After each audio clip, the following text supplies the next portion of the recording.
My name is Saurabh Patel and welcome back to my YouTube channel. तो अभी अपन है भाई भुसावल स्टेशन पे और अपन जाने वाले हैं भाई सीधा टॉप पे और नया हथियार के साथ जा रहे भाई। नया हथियार आपको दिखा दे। वैसे ये देख लो भाई भुसावल स्टेशन। हाँ मेरी जान जय कांदे जय भुसावल। देखो भाई अपना नया हथियार दिख रहा है क्या भाई, आईफोन 17 प्रो मैक्स।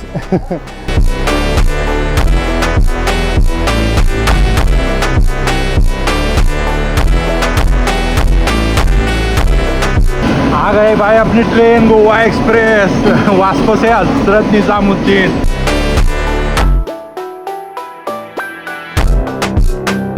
मेरी मुलाकात कुछ अनजान लोगों से हुई। पहले सिर्फ एक छोटी सी बात हुई, फिर हंसी फिर बातें। नहीं आप भी हो भाई, साउथ के हो आप।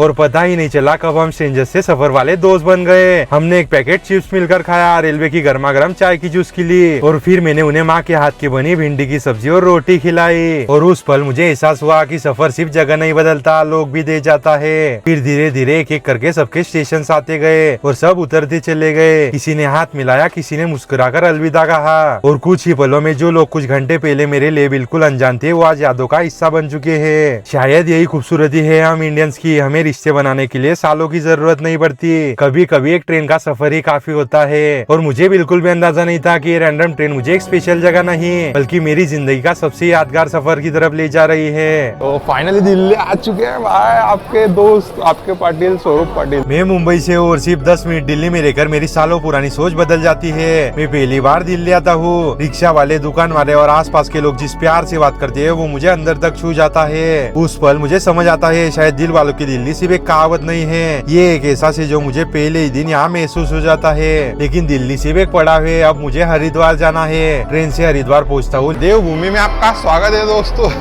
फर्स्ट टाइम इन यूके भाई, उत्तराखंड। लेकिन 4 धाम यात्रा की वजह से पूरा शहर लोगों से भरा हुआ होता है। मैं रूम ढूंढता हूँ पर हर जगह मुझे एक ही जवाब मिलता है, रूम अवेलेबल नहीं है। लेकिन मैं फिर सीधा ऋषिकेश की बस पकड़ लेता हूँ। रात तक मैं एक डोम में चेक इन करता हूँ, एक बैग, एक बेड और एक नया शहर। उस रात मुझे बिल्कुल भी अंदाजा नहीं होता कि अगली सुबह मेरे साथ ऐसा कुछ होने वाला है जो मैं जिंदगी भर कभी नहीं भूल पाऊंगा।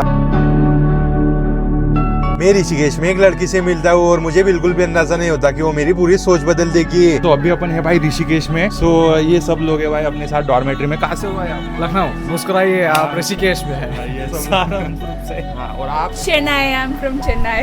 What is your name? Sindhuja. I'm a solo traveler and I came here for traveling. Like if you are traveling to Rishikesh for kind of peace, just travel around August to February, not except that. But this is our birthday month, so that's why we have to travel. Acha! On 24 there is my birthday. Happy birthday, advance happy birthday. देखो भाई क्या बढ़िया movement है भाई, सब चाय लेके जा रहे हैं भाई। और वो भी घाट साइड। He told that. या हमको पता ही नहीं था भाई ऋषिकेश इतना बढ़िया है। या very beautiful place. Tell me your most beautiful experience, most happiest. The first time I came to Rishikesh, I'm too afraid of water. Rishikesh, I went for river rafting. Let you touch the or dip in the Gangas, right? Okay. That is my first time I'm facing water. That is the first time I'm just exploring myself beyond myself. I'm just coming out from the fear. That is the most special day for me. After when you come out of fear, that is the most amazing. He from that day, Ma Ganga is like my favorite. If I'm telling about a person, obviously I'll stay that much close, right? Yeah. It's like that. Ma Ganga is something too close to my heart. Yeah. Whenever I'm feeling down or else low, I'm confused, I'll obviously come to Ganga. I'll always come See to the water is very clean here.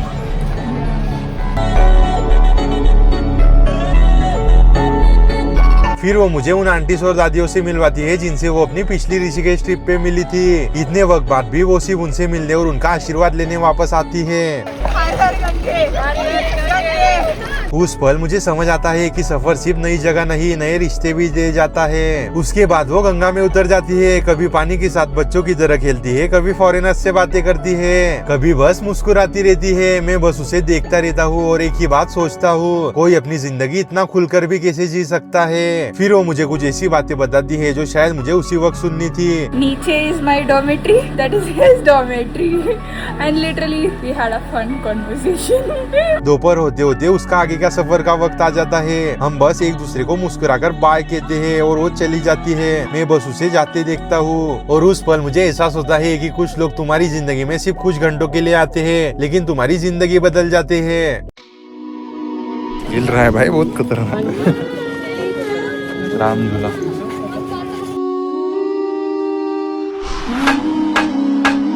मेरा मन हर वक्त किसी न किसी वजह से विचलित रहता था, लेकिन ऋषिकेश में पहली बार वो बिना कोई सवाल के शांत हो जाता है। मैं माँ गंगा के किनारे घाट पर जाकर बैठा हूँ। माँ गंगा बह रही होती है और मेरा मन जो सालों से विचलित था पहली बार बिना कोई सवाल के शांत हो जाता है। मैं आरती के पास नहीं जाता, मैं बस दूर से उस पल को महसूस करता रहता हूँ। ना मुझे कुछ मांगना होता है, ना कहीं पहुँचना होता है। बस उस बहती हुई गंगा को देखते हुए मैं खुद को महसूस कर रहा होता हूँ। अगले दिन मैं 10 किलोमीटर से भी ज्यादा चलता हूँ और त्रिवेणी घाट पर पहुंचता हूँ। शाम की मशहूर आरती शुरू होने वाली होती है। हजारों लोग भी आरती देखने के लिए रुकते हैं, लेकिन पता नहीं क्यों मैं वहाँ भी नहीं रुकता। जैसे कोई ताकत मुझे बस माँ गंगा के साथ वक्त बिताने के लिए बुला रही हो। उस रात फिर मैं माँ गंगा के किनारे बैठ जाता हूँ। कुछ नहीं बोलता, कुछ नहीं मांगता, बस खामोशी से उन्हें देखता रहता हूँ। और मुझे बिल्कुल भी अंदाजा नहीं होता कि ऋषिकेश मुझे सिर्फ सुकून नहीं दे रहा था, वो मुझे उस सफर के लिए तैयार कर रहा था जो मेरी जिंदगी हमेशा के लिए बदलने वाला था।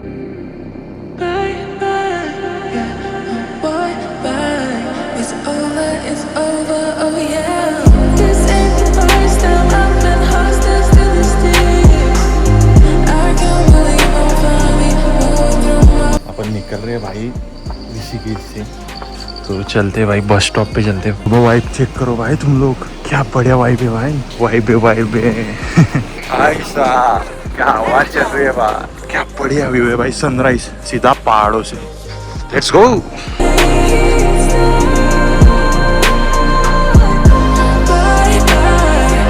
इस फीलिंग पहाड़ों में सनराइज और रिवर, हवा मस्त।